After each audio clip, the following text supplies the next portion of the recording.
मुंबईत शिवसेना शिंदे गटाचे उमेदवार हाजी सलीम कुरेशी यांच्यावरती चाकू हल्ला करण्यात आलाय।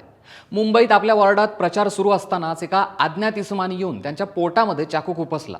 हाजी सलीम कुरेशी हे वांद्रे इथल्या वार्ड क्रमांक 92 ज्ञानेश्वर नगरमधून शिवसेना शिंदे गटाकडनं निवडणूक लढवत आहेत। हल्ला झाल्यानंतर त्यांना लगेचच वांद्रे इथल्या रुग्णालयात दाखल करण्यात आलं। सध्या त्यांची प्रकृती स्थिर असली तरी मोठ्या प्रमाणात त्यांचा रक्तस्राव झाला होता अशी माहिती आहे। याआधीही खोपोलीत शिंदे गटाच्या नेत्यासोबत अशीच एक घटना घडली होती। मागच्याच आठवड्यात आपण पाहिलं की मंगेश काळोखे हत्याकांडाने सगळं राज्य हादरलं होतं। आज त्या घटनेला 13 दिवस पूर्ण झालेत आणि इतक्यातच शिवसेनेच्या दुसऱ्या नेत्यावर हा हल्ला करण्यात आलाय।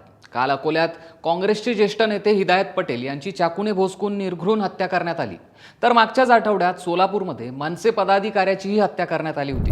गेल्या काही दिवसात निवडणुकीने रक्तरंजित वळण घेतल्याचं दिसून येत आहे। त्यामुळे विरोधकांकडून सातत्याने कायदा आणि सुव्यवस्थेवर प्रश्नचिन्ह निर्माण करण्यात येत आहे आणि आता पुन्हा महापालिकेच्या रिंगणात असलेल्या शिंदेंच्या उमेदवारावर दिवसाढवळ्या झालेल्या या चाकू हल्ल्यामुळे मोठी खळबळ उडाली आहे। त्यामुळे सध्या राजकारणात सुरू असलेल्या या प्रकाराबद्दल तुमची प्रतिक्रिया काय? कमेंट करून नक्की कळवा आणि सरकारनामाला सबस्क्राईब करायला विसरू नका।